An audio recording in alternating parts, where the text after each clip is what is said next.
Everything that you can do, a machine can do in future, and that'll be a great day because that means we are on a holiday. Your technologies will bring comfort and convenience, will not bring well-being. Right now, your well-being is still determined by what's around you, not what's within you.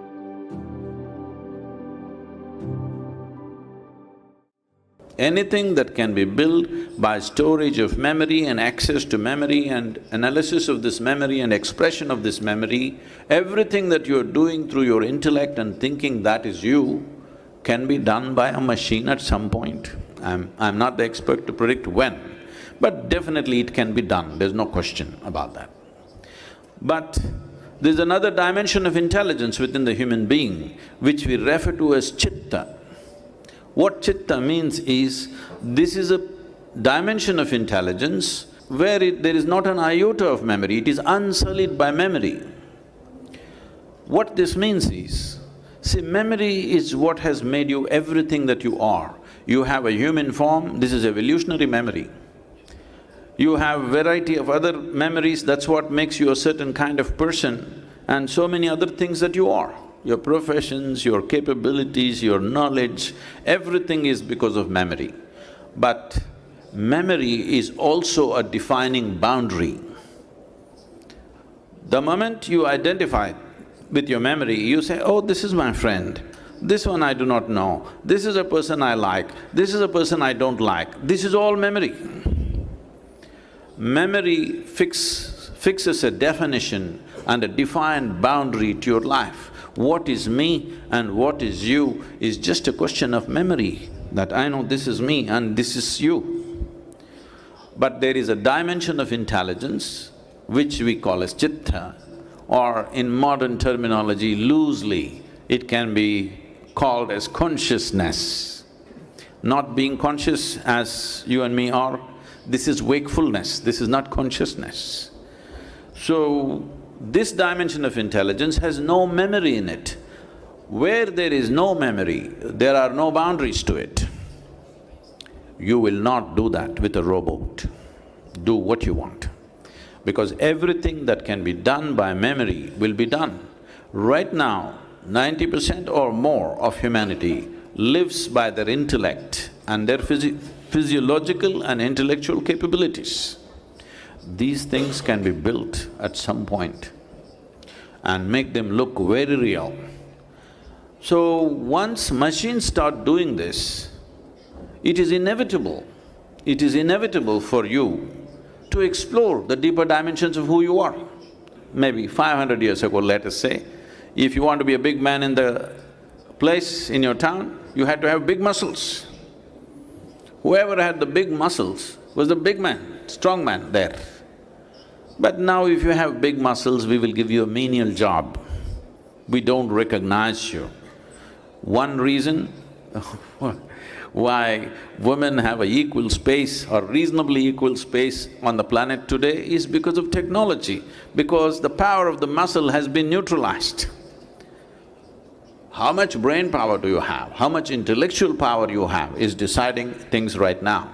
But if intellectual power is taken by the machines, naturally human beings will dig deeper into their consciousness. A machine cannot dig deeper, but everything that you can do, a machine can do in future, and that'll be a great day because that means we are on a holiday. We don't work for a living. Now we look at life in a completely different way, which will be very, very significant. In fact, for the first time, we will become human beings. We must understand why we are called human beings. That means we are the only creatures on the planet who know how to be. Without a social atmosphere, many of you will not know how to survive. A bug knows how to survive far better than you, better equipped than you, because he's just focused on his survival. But a bug will not know how to be conscious. You can definitely build a bug. It's very interesting that today in the computer technologies we are using these words, that's a bug, it's a virus. Definitely. The dangers of this are also there. as the dangers of machines are there even today.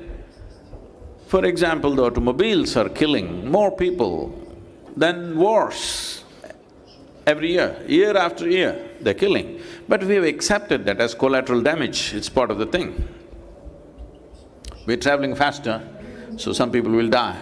We have come to terms with that. So similarly, maybe we'll have nano-soldiers. Soldiers won't be human beings going and fighting. We sit here and let loose on other people. At one phase it will happen.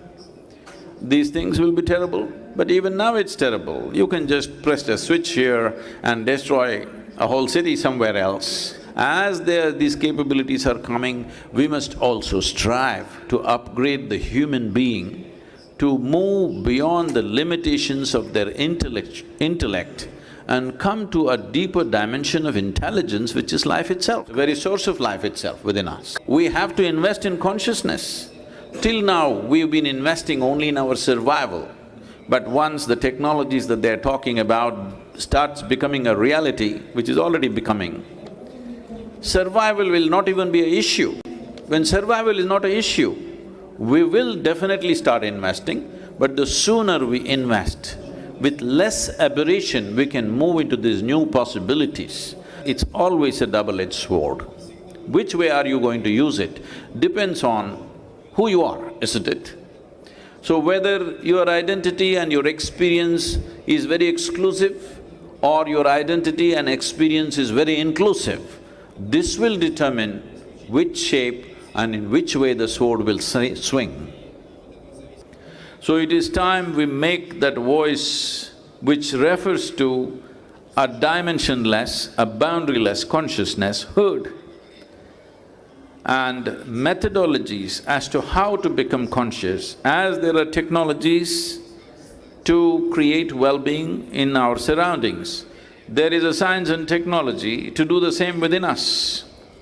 So, this is not today's thing, this has always been there, it's as old as humanity. But in some generations it is heard loudly, in some generations it sinks, and accordingly human well-being rises and sinks. Any amount of technology, if you don't know how to be, you still are not well. See, look at our own state right now. As a generation of people, we know more comfort and convenience than any generation ever knew in the history of humanity. But can you claim you are the most joyful and fantastic generation ever? No. People are becoming neurotic. I am not saying we're worse than other generations, but we are not significantly better for the amount of toll we have taken on every other life to have what we want to have. So, your technologies will bring comfort and convenience, will not bring well-being. It's time to focus on that, because already we are at a place where technology is going through the ceiling, we are not matching up. It is like, right now, your well-being is still determined by what's around you, not what's within you. So this doesn't mean love thy neighbor, be like this, go be a good person, be a noble person, this is not about that. Your body and your brain should take instructions from you. If your body and your brain take instructions from you, would you keep yourself healthy and blissful every moment of your life? I'm asking you. If you had a choice, definitely you would. So obviously your body and your brain is not taking instructions from you. This means you're not conscious enough. So we have to invest in that direction. One thing is, if you walk through this city, I'm sure there are hospitals, there are schools, there are toilets and there is everything. But do you have a place where there is a place for people to meditate? There's no such thing. Eastern societies invested heavily in the past in that direction, but today they are also emulating the West and trying to compete with them, losing out on this. But the need for inner well-being will become very strong in the next 20-25 years when technology starts doing most of the things that you're doing and you don't know why you exist. Then the need for well-being becomes super strong. So, if we want to be ready for that day, it's very important that we invest both physical infrastructure and human infrastructure, which focuses on the innermost core of who we are.